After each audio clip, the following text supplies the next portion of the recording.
Hey guys, this is Speed Communications. Welcome back to a brand new episode of Talking WWE. This time I will be talking about a dream match, as well as talking about a little bit of the build-up to some of the current matches involving these two wrestlers, as well as speak a little bit about what I've seen lately. Explain why I already explained why I wasn't watching the weekly shows and doing weekly reviews anymore of Raw and SmackDown. But I still want to talk about wrestling. And I thought this would be a topic that I think would be really interesting to talk about. It's something that I'm pretty passionate about. These are two of my all-time favorite wrestlers, and I would really have loved to have seen them in the ring when they were in their prime. And also make a little bit of argument and maybe seeing them in the ring now. Um, and those two wrestlers I'm talking about, the two wrestlers who would compete in a dream match for me, is Sting and The Undertaker. And I know I'm not the only one who would love to see this match. Some people are saying that they would rather have seen this match over Triple H versus Sting or Undertaker versus Bray Wyatt. And I could see why. But at the same time, these two men are up in age, and who knows, maybe they wouldn't put on a good show. Maybe they'd look their age. Maybe it'd kind of be like the Hogan versus Sting match in 2011 in TNA. But then again, I watched that match again to get to a little bit more of a perspective for this video, and I felt that Sting, he wasn't really that bad. I thought Hogan was the one that was looked out of shape, looked too old, was overselling his moves to the point it was just laughable. And I just felt the match itself was just really shitty because it just wasn't choreographed well. It was just a shitty match because there just wasn't a lot of good choreography. It was a boring match, and it ended in a submission maneuver. So yeah, it's kind of really a boring match. I don't really think very many wrestlers can make that match interesting to begin with because it was not really a good match anyway. Even if they were in their prime, it'd probably be a shitty, boring match. That sadly that tended to be the case when it came to Sting versus Hulk Hogan matches, and in WCW as well. They were just lame matches.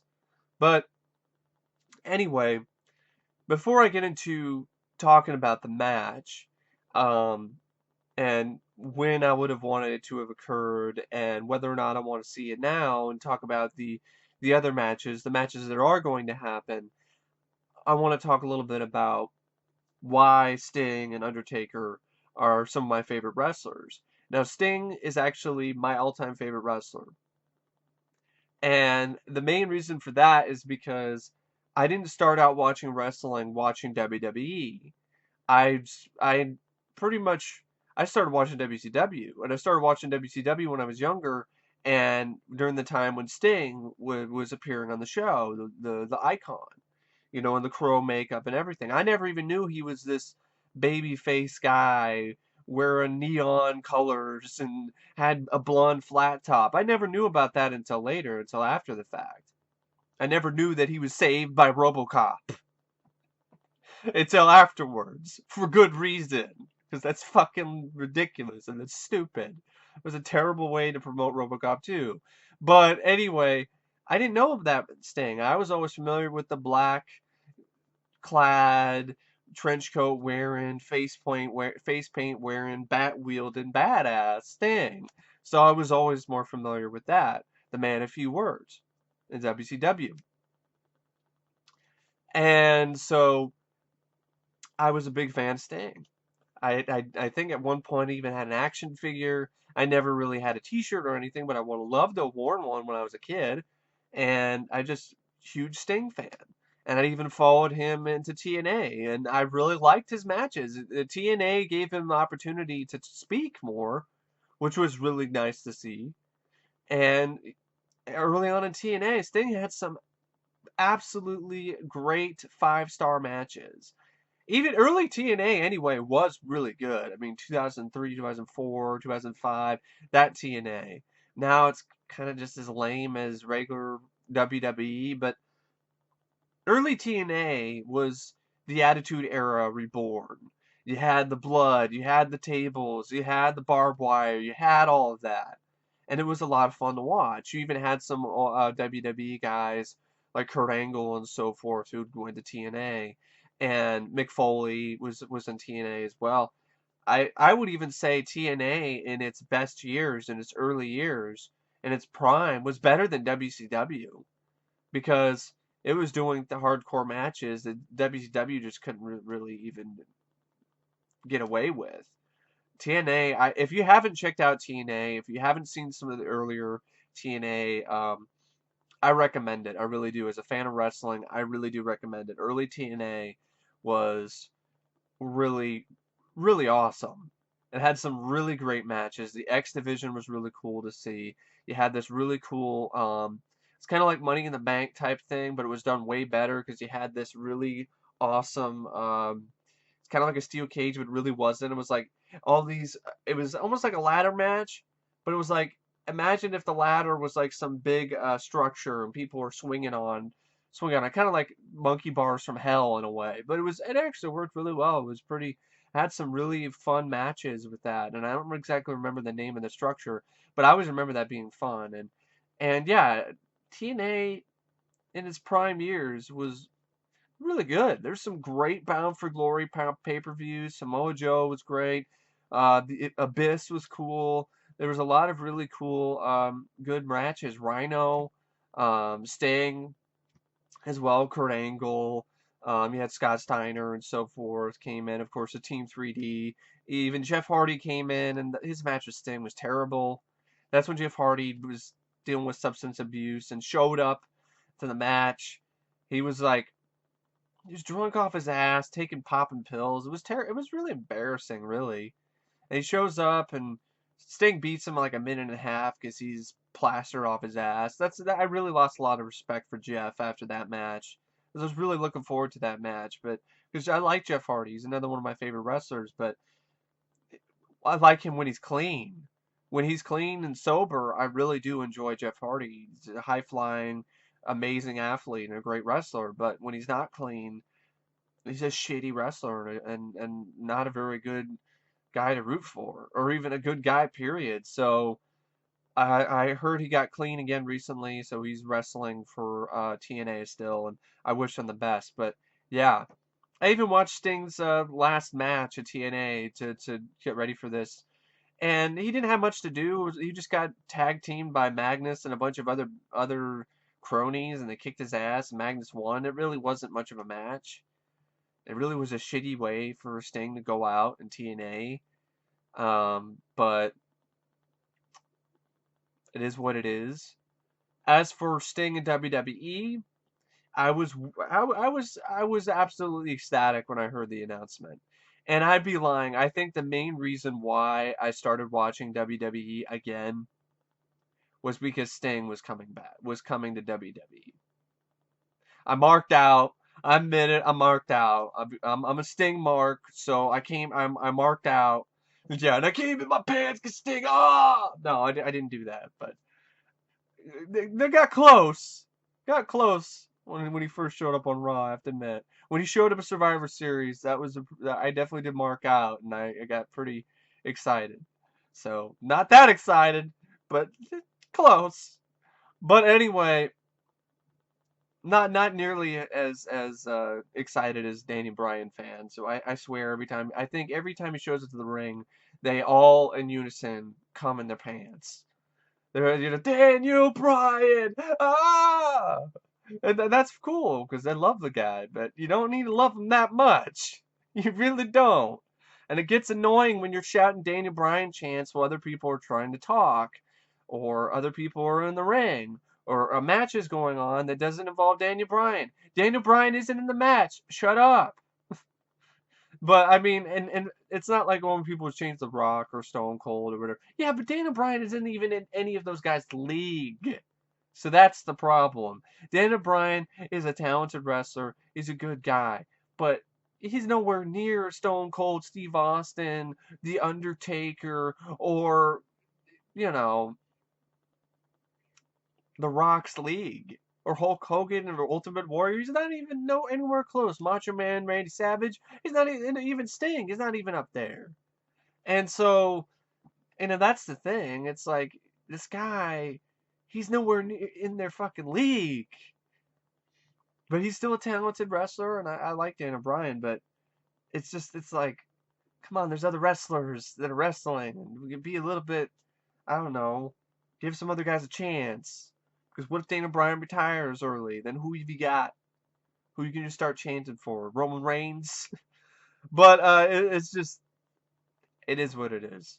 But, it's cool. I mean, I'm glad he got a fan base and so forth, but some of the fans can be a bit obnoxious at Raw or SmackDown or at pay-per-views. They really can be. If they don't get their way sometimes, they can be really obnoxious and annoying. So, but not all the fans are like that. Some Daniel Bryan fans are great and respectful and cool, but there are some Daniel Bryan fans who are just obnoxious.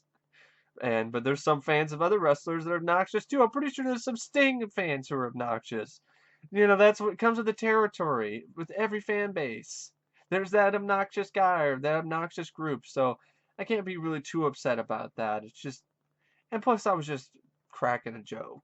Because come on, I'm not used to, I know people chant The Rock's name and whatever, but Daniel Bryan does this and then everybody in the crowd goes, Daniel Bryan! And it's just, you know, might as well be jacking off. This is the way that they react. It's just, he shows up and they just, it's orgasmic bliss. Because Daniel Bryan is in the ring or is walking into the ring. And it doesn't, and I think it's because of the, yes, I mean, come on. When I think of that, I think of the scene in When Harry Met Sally when Meg Ryan is faking an orgasm. So that's maybe where I get it from. Is yes, Daniel Bryan. But anyway, that's off topic. So let's get back on track here. I can't help it sometimes. I'm way off track. I usually am like that. The thought train goes off the tracks, and I got to put it back on track. So we're getting back on track here. So Sting showing up at WWE. I was excited for that. I really was. And that's why I watched WWE again. But he doesn't show up very often, so I can just get the same experience watching Sting on YouTube, which I subscribe to the WWE's YouTube channel, and they show clips from Raw. So I saw the recent scene from last night where Sting teamed up with Randy Orton and beat up the Authority, and then he was able to talk after Raw, though it wasn't on Raw, it was on after Raw on the WWE Network exclusively. But the links on on their YouTube channel where Sting gets to talk and basically says he's been waiting 14 years to get into this ring, and he says, and it feels smoking good, which I'm like, smoking? Is that really the best word to use? Who do you think you are, the Mask? You kind of wear a mask, but you're not the Mask, man. It's not like it feels smoking good. That was kind of funny, but it was nice to hear Sting actually talking his real voice, because in the promo for WrestleMania, the WrestleMania match, they deepened his voice, try to make him sound like Batman. It was just weird. Just let him speak as his normal voice, because that's not his voice. It sounds like Kevin Nash. But I still didn't mind the promo that he did, despite the dubbing, voiceover dubbing. And yeah, people say it was a bit slow against Triple H. I didn't think he was that slow.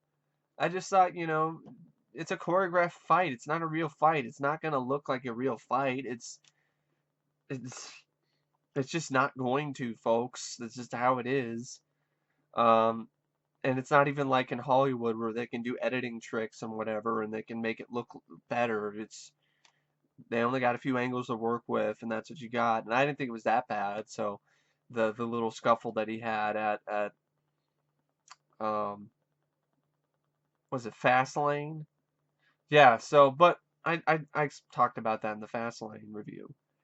But hey, Sting's back and he's in the WWE, and that's cool. And I'm looking forward to the Triple H match, the match with him and Triple H. Triple H is a guy I never really hated. I don't love him, but I think you can do worse than Triple H. He's better than John Cena. He's better than a lot of the other guys, but mainly I think Triple H, I liked him the most when he was part of DX and when he had his feud with Randy Orton. But other than that, he was just kind of meh. But that's better than being pure garbage like Cena. So Triple H, I think, is actually pretty good on the mic. He's better than John Cena, and I think he has a decent finisher in the pedigree. And I don't Triple H. You could do worse than Triple H. That's all I'm saying. You could do better though, but you could do worse, especially nowadays. So, but that match, it could be good, it could be bad. We'll see. Triple H is still at least not. He's not at the point where Hogan was, and when Hogan faced off with Sting.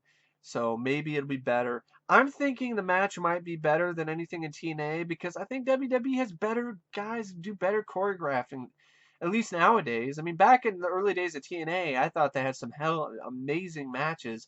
Now you watch a match, it's just blasé and forgettable. And the only time it ever stands out is, oh, we threw somebody through a table. Or like, yay, finally something. The choreography, they need to choreograph their matches better. That's what I'm saying. WWE has done some good job of choreographing their matches. The Daniel Bryan versus Roman Reigns match was a really well choreographed match. I thought really exciting and fun to watch. Other matches, maybe not so much, but they with the main events, they tend to deliver. I've noticed lately with the recent WWE pay-per-views, they tend to deliver with the main event. Except for Royal Rumble, because the Rumble itself is probably the main event. But the championship match was Brock Lesnar and John Cena versus Seth Rollins was a highlight. It was a fun match to watch. So they tend to deliver in that regard. So I think it could be a good match. I think it's going to be. I think it's going to be a fun, good match between Sting and Triple H. If it's not, you'll hear from me because I will be watching the new WrestleMania and I will be reviewing it. So you'll hear from me first if it sucks. And but I definitely have my doubts, but I'm thinking it'll be good. But I definitely do have my doubts because of Sting's age. But we'll see.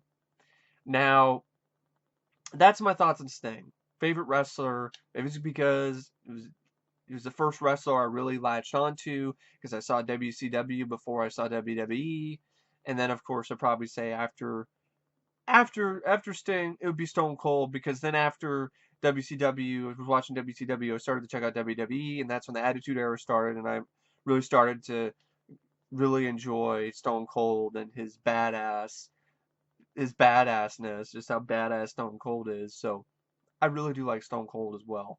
But I also really like Shawn Michaels. I like the Ultimate Warrior, and I like Hulk Hogan, and I like Macho Man Randy Savage. I like Ricky the Dragon Steamboat. I like Roddy Piper, and there's other wrestlers I like. And I've warmed up to people like Edge and Randy Orton. Definitely Randy Orton. I've really warmed up to him lately.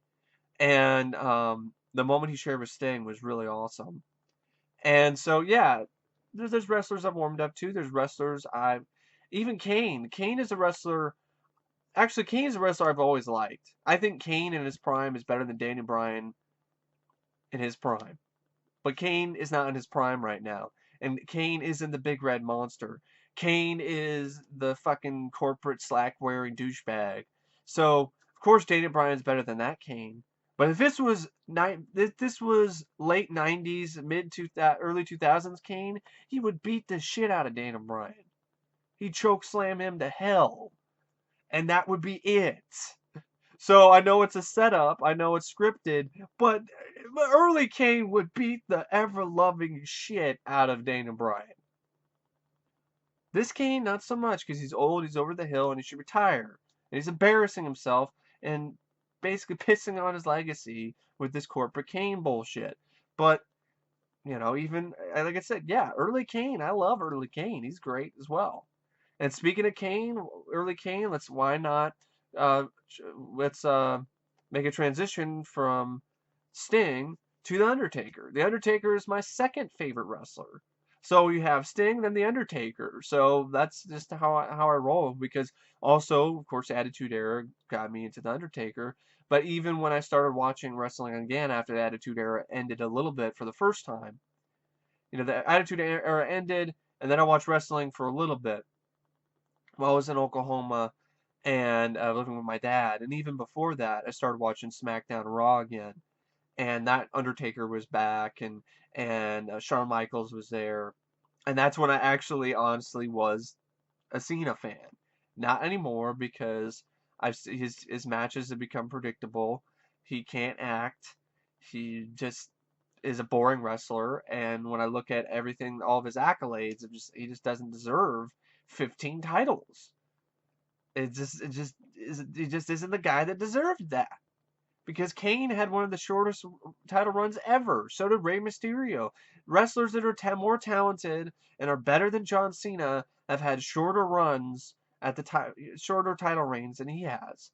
Even CM Punk. CM Punk was not even main eventing the pay-per-views when he was a champion.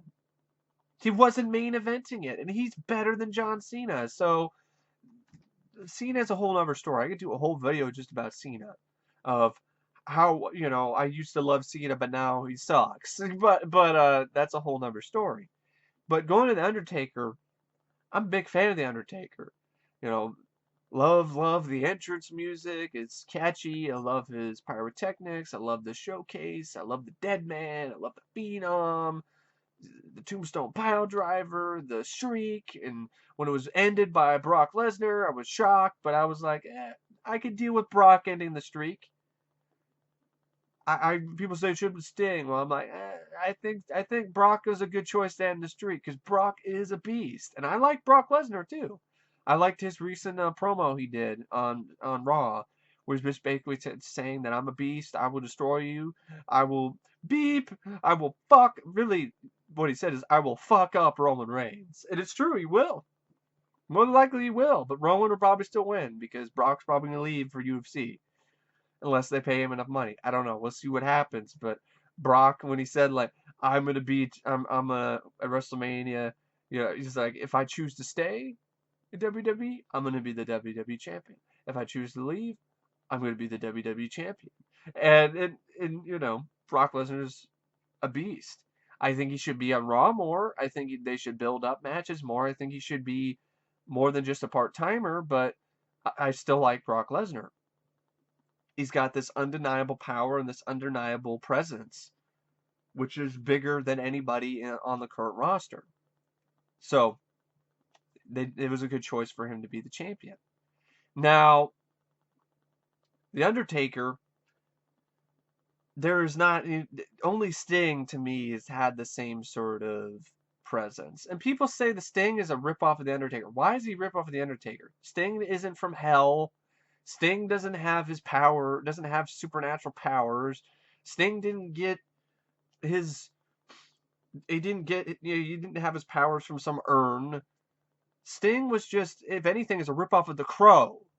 That's pretty much what current Sting is, and what NWO, WCW Sting is. That's what Sting is. It's a Crow ripoff. It's not a ripoff of The Undertaker just because he's darker. He's a ripoff of The Undertaker. That's complete bullshit. He's not a ripoff of The Undertaker, folks. He has his own skill set, his own moves. He doesn't do a tombstone pile driver. He doesn't do all the same moves that the Undertaker does. They're two completely different wrestlers. They're two completely different guys. They're the Phenom and the Icon. They're not the same. People who think they are, in my opinion, way out of the fucking base. They're way out of context. They're just out there. There's nothing other than they are dark, sort of gothic characters that you can say that they're alike. They're different. They're two completely different characters. Sting is a vigilante. Sting is, in essence, a hero. He's been a heel every now and then, but his heel turns haven't been that great for me personally. He's always been a better hero. He's always been the one guy who you choose to when there's nothing, you have no one else left. There's no one else left to help you, so Sting is your last hope type guy. He's better at that. And so Sting's a hero in many respects. A dark hero, but he's a hero. Undertaker, never been a hero. He's always been kind of a villain, kind of a heel, but then kind of been a guy that people still like, even though he still is basically a heel. He's still basically a bad guy, but he's always been a wrestler that people like. And I love the Undertaker. He's awesome. He's got it. You know what I'm talking about? He's got it. And he's definitely got a presence on the mic. He doesn't have to say much, rest in peace. Does have that voice that's just often just sends chills down my spine. He's got it all.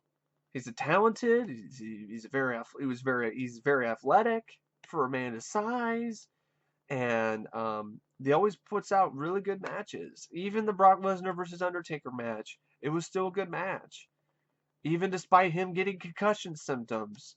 And it probably would have been a better match if he didn't get concussion, but it is what it is what it is. I don't think WWE's making the right move of making him not appear on Raw, though. It just makes the build-up really shitty for WrestleMania. And that's the thing. Undertaker plays mind games, and he only played one mind game of Bray Wyatt so far. And we got, what, two more? We got two? Is it really? Do we only have two? We have even less than that. We have one more Raw left before WrestleMania. And there's been little to no... There's been a really lame build-up for the match between Undertaker and Bray Wyatt. And also Bray Wyatt, he's going to be the guy to beat the Undertaker? I'm the new face of fear. You're the new face of Duck Dynasty, or you're the new face of I'm going to lose to John Cena at the pay-per-views. That's what Bray Wyatt. I like Bray Wyatt. I think he's good on the mic, but he does remind me of a Duck Dynasty guy, and that is, you can't tell me that Bray Wyatt was not created. This character was not pushed in the mainstream because of the success of Duck Dynasty.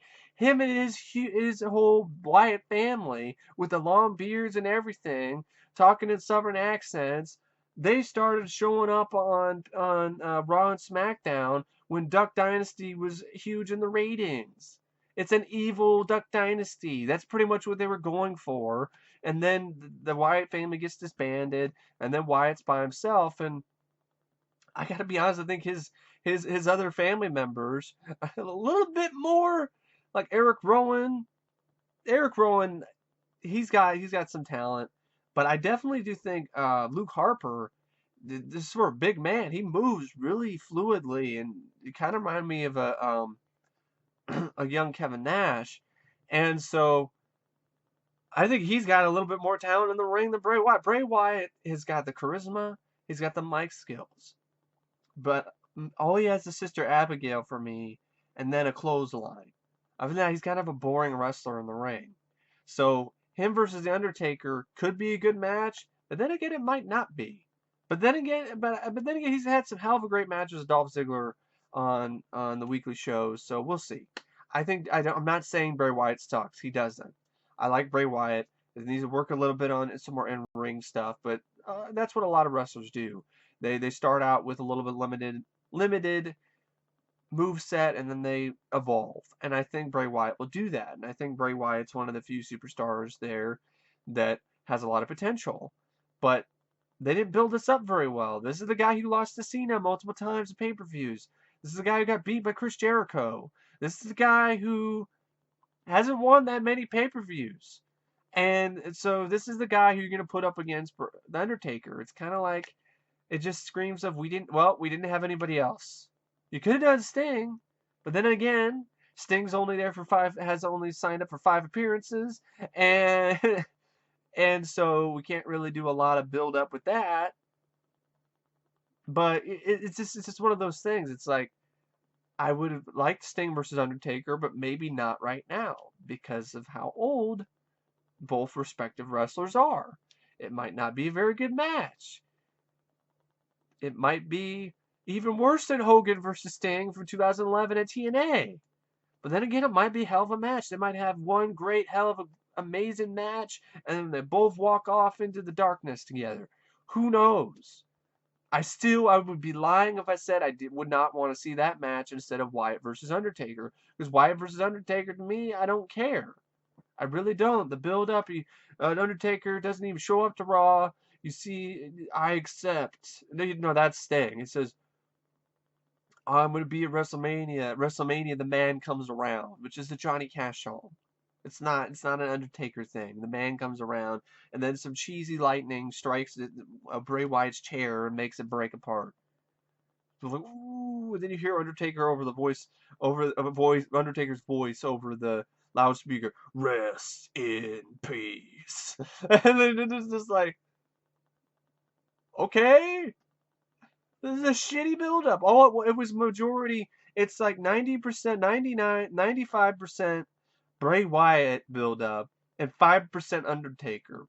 That's like one of the shittiest Undertaker versus whoever build-ups at WrestleMania I've ever seen. At least Brock Lesnar showed up, at least Undertaker showed up and choke slammed Brock Lesnar through a table. What have we got with Bray Wyatt? He makes another message calling out the Undertaker. Are we finally going to see something? Probably something before Undertaker is either going to show up at Raw on next week, or he's not, because WWE is saying stuff like, well, we know the Undertaker is still a big draw, so we're gonna make it so he only shows up on the WWE network and at pay-per-views because because for some reason they don't want him to show up on Raw.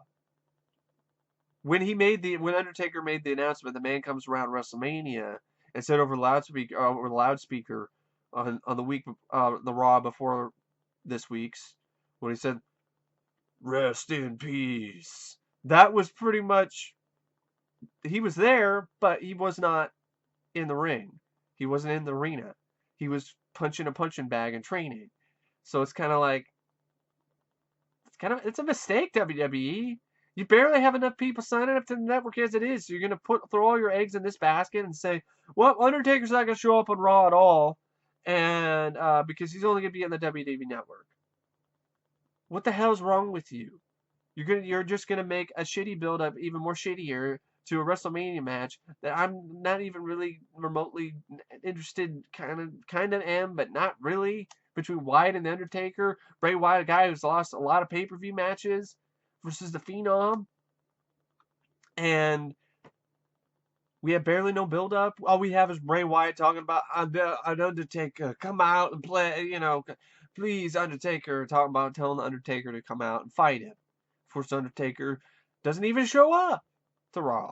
So is he not going to show up to Raw next week? If that happens, that's one of the shittiest build-ups to a WrestleMania match I've ever seen.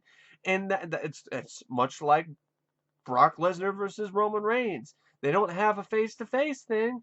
That Brock Lesnar was at Raw the week before this week, and he didn't even have a face-off of Roman Reigns.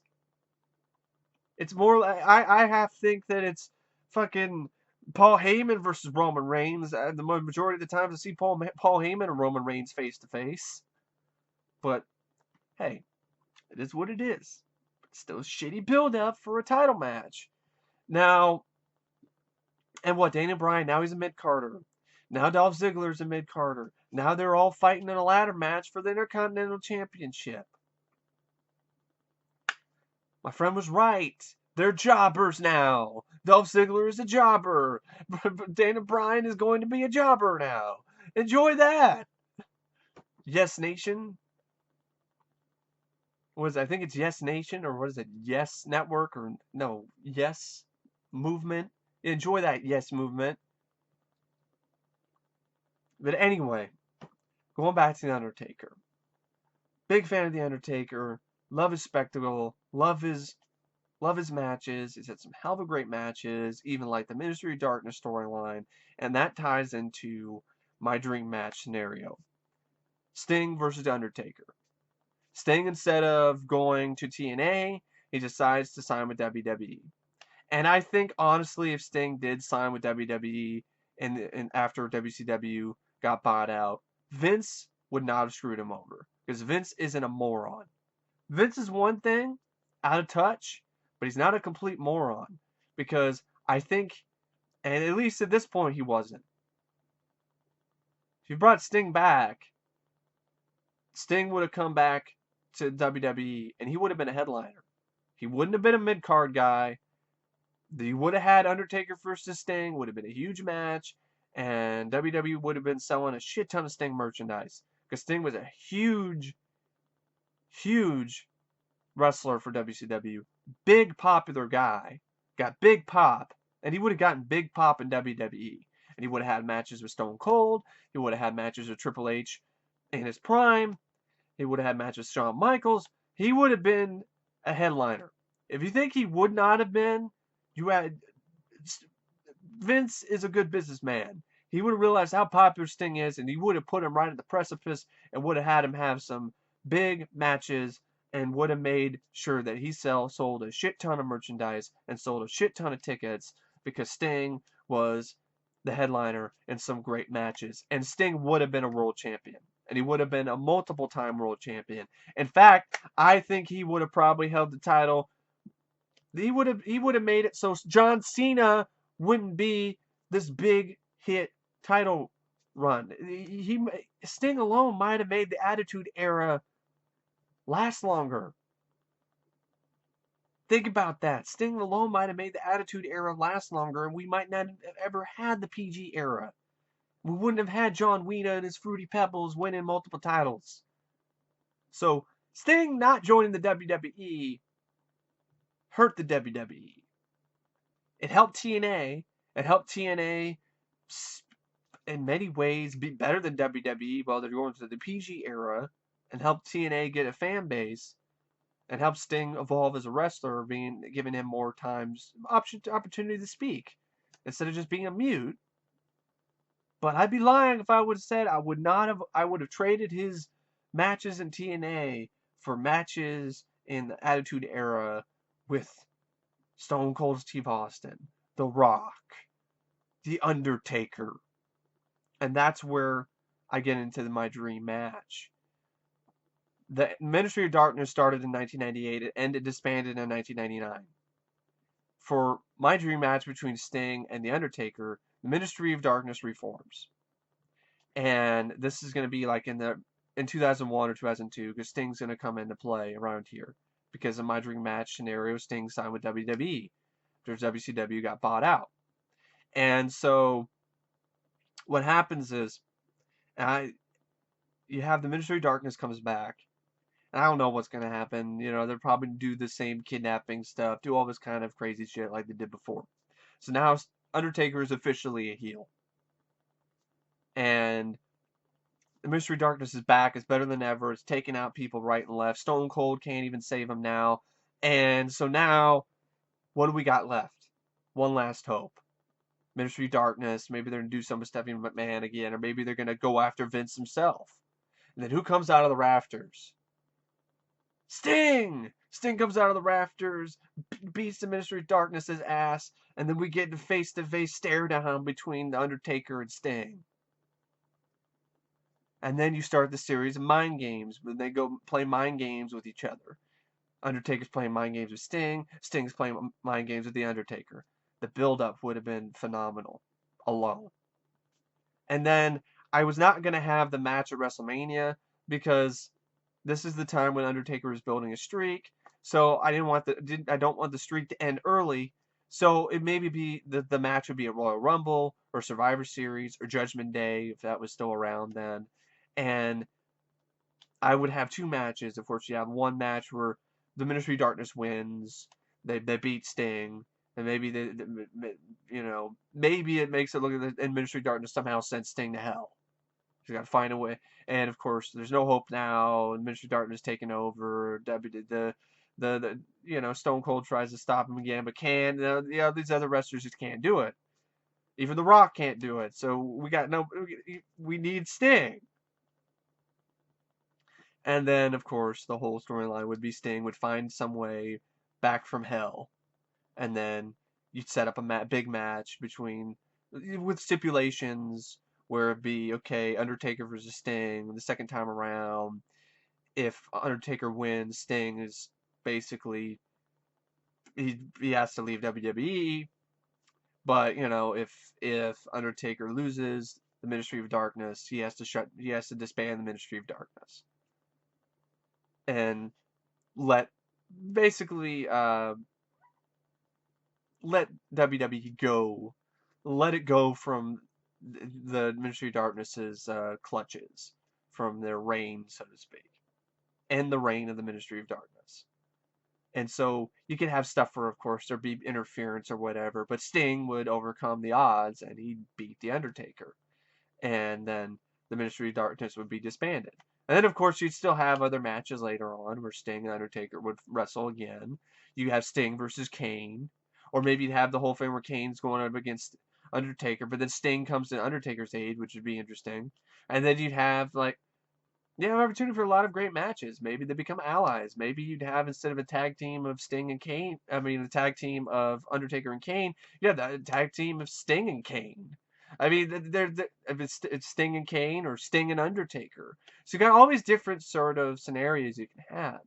And the match that I have set up, the dream match, it's a dream match because it would have happened during Sting's prime, during Undertaker's prime, when they were still able to put out some great matches, when their bodies weren't betraying them, when Father Time hadn't really caught up with them yet. Now, Father Time has caught up with them. Undertaker's in his 50s. Sting, I think, is in his 60s or almost there. And so that's the reason why I'm leery of a match between those two now, because it has a very high probability of sucking. Because they're too slow, they're too old, it could be a really shitty match. But then there's in the back of my head that if they did it now, then maybe it could be a great match. They could put out one last great match and then walk off into the darkness, and then that would have been better. That would be better than Triple H versus Sting and better than Bray Wyatt versus The Undertaker. In fact, the build-up alone would be better than the build-up for both of these matches. So if I had to choose between Triple H versus Sting or Undertaker versus Bray Wyatt, choose those matches or Sting versus Undertaker. I'm going to choose Sting versus Undertaker any day of the week, even now, because then you're going to have the build-up alone be worth it. And then just the probability, just for the chance that it's a great match, I'd see it. If it's a bad match, it's a bad match, and that sucks. It's not the end of the world. But even the build-up alone, just to see those two in the ring together, would be better than Wyatt versus Undertaker. Would be better than Triple H versus Sting. That's my thoughts. I think it would be better. And I know I'm not alone on that. So, yeah, that's pretty much my dream match. Undertaker versus Sting, early 2000s, Ministry of Darkness reforms, Sting disbands it. Then we might have other matches later, of course, with Sting and so forth. And maybe we could have made the Attitude Era last a little bit longer. If we wouldn't have the Sting, we wouldn't have the Sting TNA era, which that has its merits. But then I really do feel, I strongly believe, because Sting was the biggest WCW headliner. And Vince, yeah, he didn't like WCW, but he was not going to screw over Sting because he knew how much money he would make him. So, give Sting every opportunity to be the be the champion, be a headliner. And it could have very well prevented the Fruity Pebbles era from ever occurring, which would have been a great, wonderful thing. But anyway, I really don't know what to say, except it's a dream match. I dream about it. I wish it happened. I would still be up for seeing Sting and Undertaker even now, even next year. They'd be 1 year older. So what? Undertaker can retire, Sting can retire. They can retire with a one great match, or at least great build up to a match. But still, it would be a great build up, and just have those two in the ring together would be worth it for me. It would. Because even with the Hogan versus Sting match that sucked in 2001 and 2011 TNA, Hogan was the one that was not looking too great. And the choreography was terrible. But the moment when Hogan hulked up and he ripped off his shirt and helped Sting when he was asking for help and beat the shit out of his own faction was a great moment and was a memorable moment. And even at his age, Hogan was still making the crowd go fucking insane. Even I was marking out. Like, this is awesome. Hogan's punching people in the face. He's back. Hulkamania's back. And I would feel the same way if Sting went up against Undertaker now, because it's a dream match for not just me, but for a ton of wrestling fans. And they would still see it, regardless of the fact they're up in age or not. That's a bigger draw than Wyatt versus Undertaker. That's a bigger draw than Sting versus Triple H. It's a bigger draw than Lesnar versus Roman Reigns. It's a bigger draw than any match that you have on the card in WrestleMania. That's the truth. It's a bigger draw than any of those matches. Regardless of whether or not it's good or not, it's still a bigger draw than any of those matches. So that's why it's a no-brainer that this has to eventually happen. Because if it doesn't, and it just remains a dream, well, that's just sad. Because there's a chance for it to happen. And they need to do it before it's too late. Won't be like my dream, because that would have been amazing. It would be great. That would be the two wrestlers in their prime delivering some legendary matches. But at least here, we'll at least still have a moment with them. And that will be worth it for me. And for a lot of people. And maybe even for you. Anyway, thank you for watching this episode Talking WWE about my dream match, Sting versus Undertaker. Leave your thoughts down below about what you think the dream match, what do you think the matchup should have been. Maybe you have a different idea of the Ministry of Darkness reforming. Maybe you have a different idea, different stipulation. Maybe you have a different idea for a matchup between Sting and Undertaker. Maybe you don't like Sting and Undertaker. If that's the case, cool. You can still leave your thoughts below. If you think that the Sting versus Undertaker match is not a card than anything else on the better matchup than anything else on the WrestleMania card this year, fine, leave your thoughts below. But anyway, I hope you guys enjoyed watching this video though. Hope I wasn't boring you, and stay tuned for more Talking WWE in the future. Classic WrestleMania reviews, as well as maybe more dream match episodes, as well as just episodes talking about favorite wrestlers and least favorite wrestlers. Maybe I'll do one about Fruity Pebbles. Maybe that'd be pretty fun. Anyway, thank you for watching, and I will see you guys later. See ya.